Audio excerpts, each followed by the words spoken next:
Alors, revenons sur la question de l'autisme. On a utilisé ce mot hier dans nos cafés philo McDo, et je crois que c'est tout à fait valable. J'ai employé parfois un terme un peu plus vague comme l'égotisme concernant les femmes, mais finalement l'autisme serait plus approprié. Et on pourrait se demander si les femmes ne sont pas autistes, mais finalement un autisme qui est tout à fait accepté et toléré.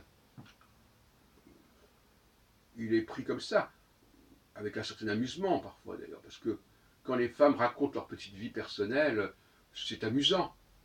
D'ailleurs elles-mêmes, elles ont le goût du comique, elles jouent le rôle du bouffon, du pitre, qui dit ah moi je suis comme ceci, moi j'aime comme cela. D'ailleurs on voit dans les publicités, souvent dans des publicités qui s'amusent de ça. Hein. Il y a des femmes qui savent très bien, elles le savent moins qu'autrefois, mais elles savent très bien qu'elles amusent par leur fantaisie, par leurs petits problèmes personnels qu'elles mettent sur la place publique comme ça, et moi j'aime ceci, et moi j'aime cela. Bon, c'est une forme d'autisme. Mais chez les femmes, ce n'est pas pathologique, chez les hommes, c'est plus pathologique.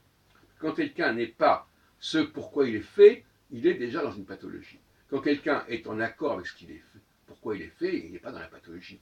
Donc cette question est très relative. De la même façon que la sénilité chez l'homme, ce n'est pas la sénilité chez la femme. Les femmes, on perçoit moins bien leur sénilité parce que de toute façon, quelque part, la sénilité masculine, c'est une façon de féminiser la personne.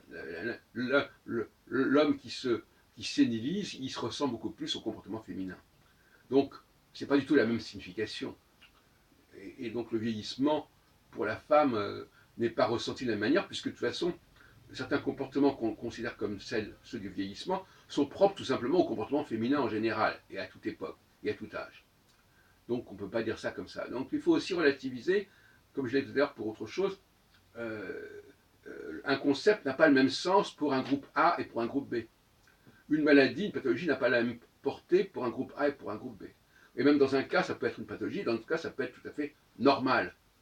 Et bon, de la même façon, par exemple, un enfant qui va avoir tel et tel comportement, si c'était un adulte, on trouverait ça insupportable, pour un enfant, on le tolère. Une machine qui répète tout le temps la même chose, on dit, bon, bah, elle est faite pour ça, on tolère. Si c'était un être humain, on ne tolérerait pas. Donc tout est relatif. Bon. Et je terminerai d'ailleurs à ce sujet, quoique je pense qu'il vaut peut-être mieux en faire une vidéo à part, sur la personnalisation. Voilà, et nous reviendrons là-dessus tout à l'heure.